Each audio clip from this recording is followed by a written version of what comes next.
ನಮಸ್ಕಾರ ಎಲ್ರಿಗೂ. ಮಾಘ ಮಾಸದಲ್ಲಿ ಬರುವಂತಹ 4 ಗುರುವಾರಗಳನ್ನು ಸಹ ವಿಶೇಷವಾಗಿ ಶುಭಪ್ರದವಾಗಿಯೇ ಬಂದಿದೆ. ಅದರಲ್ಲಿಯೂ 6ನೇ ತಾರೀಕು ಬಂದಿರುವಂಥದ್ದು ಗುರುವಾರ ಅತ್ಯಂತ ಶುಭಪ್ರದ. ರಾಯರ ಪೂಜೆಯನ್ನು ಹೀಗೆ ಮಾಡಿ ಮತ್ತು ವ್ರತಗಳನ್ನು ಮಾಡಬೇಕು ಅನ್ನುವಂತಹವರು ಗುರುವಾರ ಚೆನ್ನಾಗಿ ಬಂದಿದೆ. ನಾವು ಹೇಳಿರುವಂತಹ ಮುಹೂರ್ತದಲ್ಲಿ ಸಂಕಲ್ಪವನ್ನು ಮಾಡಿಕೊಂಡು ರಾಯರ ಪೂಜೆ ಪುನಸ್ಕಾರವನ್ನು ವ್ರತಗಳನ್ನು ಮಾಡ್ಕೊಳ್ಳಿ, ಒಳ್ಳೆಯದಾಗುತ್ತೆ.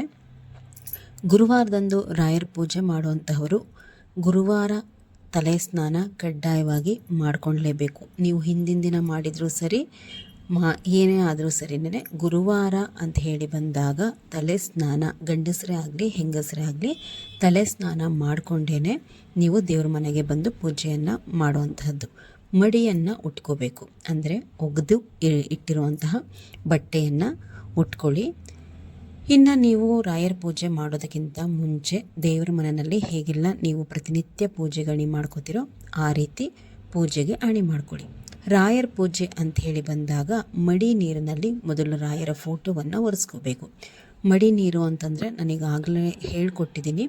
ನಿಮ್ಮ ಮನೆಯಲ್ಲಿ ನೀರು ಹಿಡಿದಿಟ್ಕೊಳ್ಳೋದಕ್ಕಾದರೆ ದೇವ್ರ ಮನೆಯಲ್ಲಿ ಸ್ವಲ್ಪ ಸಪ್ರೇಟ್ ನೀರನ್ನು ಹಿಡಿದು ಇಟ್ಕೊಳ್ಳಿ. ನೀರನ್ನು ಬಂದಾಗ ಆವತ್ತಿನ ದಿನವೇ ನೀವು ನೀರನ್ನು ಹಿಡ್ಕೋಬೇಕು ಅಂತೇನು ಏನೂ ಇಲ್ಲ ಅಂತಂದರೆ ನೀವು ಯಾವ ನೀರನ್ನು ಪೂಜೆಗೆ ಬಳಸ್ತೀರೋ ಆ ನೀರಿಗೆ 1 ಎಲೆ ತುಳಸಿಯನ್ನು ಹಾಕಿ. ನೀರಿನಲ್ಲಿ ಅದೆಂಥದ್ದೇ ದೋಷವಿದ್ರೂ ಕಳೆಯುವಂತಹ ಶಕ್ತಿ 1 ಎಲೆ ತುಳಸಿಗಿರುತ್ತೆ. ಇಲ್ಲ ತುಳಸಿ ಹಾಕಲಿಕ್ಕಾಗಿಲ್ಲ ಅಂತನ್ನೋಂಥವರು ಪಚ್ಚಕರ್ಪೂರವನ್ನು ಸಹ ಹಾಕ್ಕೋಬೋದು. ಪಚ್ಚಕರ್ಪೂರ ಹಾಕಿದ್ರೂ ಸಹ ನೀರು ಮಡಿ ನೀರು ಅಂತ ಹೇಳಿ ಅನ್ನಿಸ್ಕೊಳ್ಳುತ್ತೆ. ರಾಯರ ಫೋಟೋವನ್ನು ಸಹ ಇದೇ ಮಡಿ ನೀರಿನಲ್ಲಿ ಒರೆಸ್ಕೋಬೇಕು. ಫೋಟೋವನ್ನು ಒರೆಸ್ಕೊಂಡು ರಾಯರಿಗೆ ಗಂಧವನ್ನು ಹಚ್ಚಿ, ತುಳಸಿ ಮತ್ತು ಹೂಗಳಿಂದ, ನಿಮ್ಮ ಹತ್ರ ಏನು ಹೂಗಳಿರುತ್ತೆ ಆ ಹೂಗಳಿಂದ ರಾಯರಿಗೆ ಅಲಂಕಾರವನ್ನು ಮಾಡಿ. ಆದಷ್ಟು ದಾಸವಾಳ ಬಳಸಬೇಡಿ ಮತ್ತು ಕಣಗ್ಲೆ ಹೂವನ್ನು ನಾವು ರಾಯರಿಗೆ ಹೆಚ್ಚಾಗಿ ಬಳಸಬಾರ್ದು. ರಾಯರ ಮುಂದೆ 2 ತುಪ್ಪದ ದೀಪವನ್ನು ಸಿದ್ಧ ಮಾಡಿಟ್ಕೋಬೇಕು. ಈ ಗುರುವಾರ ನೀವು ದೀಪ ಹಚ್ಚೋದಕ್ಕೆ ಅಥವಾ ವ್ರತಗಳಿಗೆ ಸಂಕಲ್ಪ ಮಾಡ್ಕೊಳ್ಳೋದಕ್ಕೆ ಶುಭ ಸಮಯ ಅಂತಂದರೆ ದಯಮಾಡಿ ನೋಡಿ, ಈ ಸಮಯದಲ್ಲಿನೇ ರಾಯರ ಮುಂದೆ ಮೊದಲು ಪೂಜೆಗೆಲ್ಲ ಅಣಿ ಮಾಡಿಕೊಂಡ್ರು ದೀಪವನ್ನು ಈ ಸಮಯದಲ್ಲಿ ಹಚ್ಚಿ. ಪೂರ್ಣ ಫಲ ನಿಮಗೆ ದೊರೆಯುತ್ತೆ ಪೂಜೆದು. ಅಥವಾ ನಾವು ವ್ರತ ಮಾಡ್ತೀವಿ ಅಂತ ಹೇಳೋ ಅಂಥವರು ಸಂಕಲ್ಪವನ್ನು ಈ ಸಮಯದಲ್ಲಿ ಮಾಡ್ಕೊಳ್ಳಿ.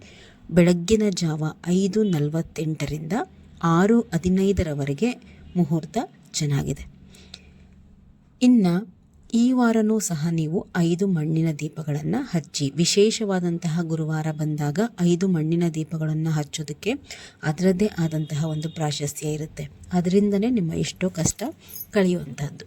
ಮತ್ತು ಈ ಗುರುವಾರ ರಾಯರಿಗೆ ಏನಾದರೂ ಒಂದು ಪ್ರಿಯವಾದಂತಹ ನೈವೇದ್ಯವನ್ನು ಇಟ್ಟು, ಈ ಮಾಘ ಮಾಸದಲ್ಲಿ ಬರುವಂತಹ ಇನ್ನು 3 ಗುರುವಾರಗಳಲ್ಲಿ ಯಾವುದಾದರೂ ಒಂದು ಗುರುವಾರ ಕಾಯಿ ಹೊಡೀರಿ.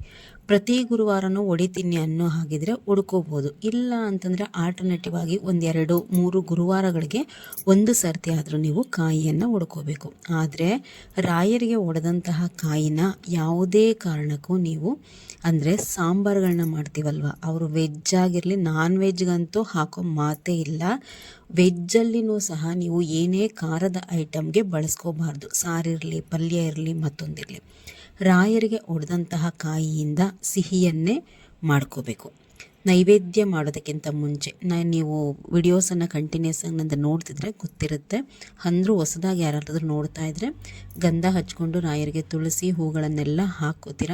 ನೀವು ಮೊದಲು ದೇವ್ರ ಮನೆಯಲ್ಲಿರುವಂತಹ ದೀಪವನ್ನು ಹಚ್ಕೋಬೇಕು. ತುಳಸಿ ಪೂಜೆ ಮಾಡಬೇಕು ಹೆಣ್ಮಕ್ಳು. ತುಳಸಿ ಬಳಿ ಇರುವಂತಹ ದೀಪ ಹಚ್ಚಿ, ದೇವ್ರ ಮನೆಯಲ್ಲಿರುವಂತಹ ದೀಪ ಹಚ್ಚಿದ್ದಾದ್ಮೇಲೆ ಮೇಲೇ ರಾಯರ ಹತ್ರ ಇರುವಂತಹ 2 ಮಾಮೂಲಿ ತುಪ್ಪದ ದೀಪವನ್ನು ಹಚ್ಕೊಳ್ಳಿ. ಹಚ್ಕೊಂಡು ಧೂಪವನ್ನು ರಾಯರಿಗೆ ತೋರಿಸ್ತೀರ. ಧೂಪವನ್ನು ತೋರಿಸಿದ್ದಾದಮೇಲೆ ನೀವು ರಾಯರಿಗೆ ಏನೆಲ್ಲ ಅಷ್ಟೋತ್ರ ಹೇಳ್ಕೋಬೇಕು, ಇಲ್ಲ ರಾಯರ ಸ್ತೋತ್ರಗಳನ್ನೆಲ್ಲ ಏನಾದರೂ ಹೇಳ್ಕೊಳ್ಳೋ ಹಾಗಿದ್ರೆ ಹೇಳ್ಕೋಬೋದು. ಅದಾದಮೇಲೆ ನೀವು ನೈವೇದ್ಯವನ್ನು ತೋರಿಸ್ಬೇಕಾಗತ್ತೆ. ಇನ್ನು ಈ ಬಾರಿ ರಾಯರ ಅಷ್ಟೋತ್ರ ಹೇಳ್ಕೊಳ್ಳಿ, ರಾಯರ ಅಕ್ಷರ ಮಾಲಿಕಾ ಸ್ತೋತ್ರ ಬರುತ್ತೆ ಹೇಳ್ಕೊಳ್ಳಿ. ಹೆಣ್ಮಕ್ಳು ಗುರು ಸ್ತೋತ್ರ ಪಾರಾಯಣ ಮಾಡಬೇಡಿ.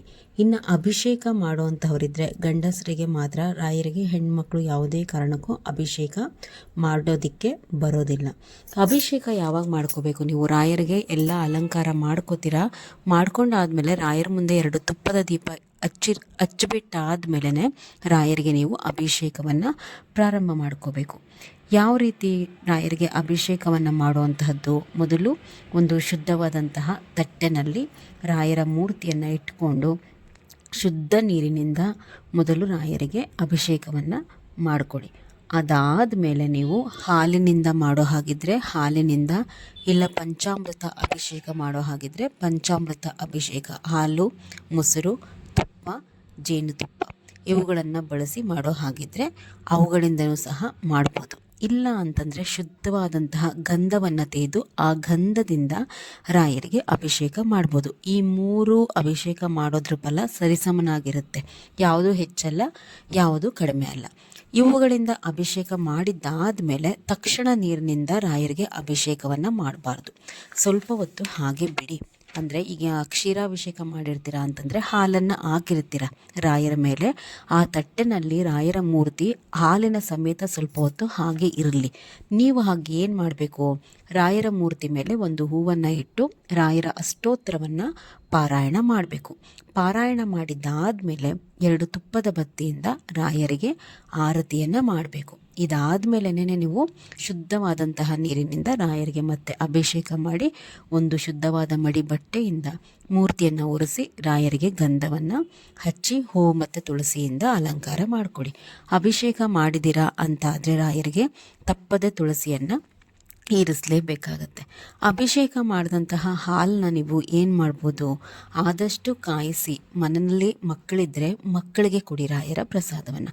ದೊಡ್ಡವರು ಸೇವಿಸಬಾರ್ದು ಅಂತೇನಲ್ಲ, ಆದಷ್ಟು ಮನೆಯಲ್ಲಿರುವಂತಹ ಮಕ್ಕಳಿಗೆ ಕೊಟ್ಟರೆ ಗುರುಗಳ ಆಶೀರ್ವಾದ ಅವರಿಗೆ ಲಭಿಸುತ್ತೆ ಅಂತ ಹೇಳಿ.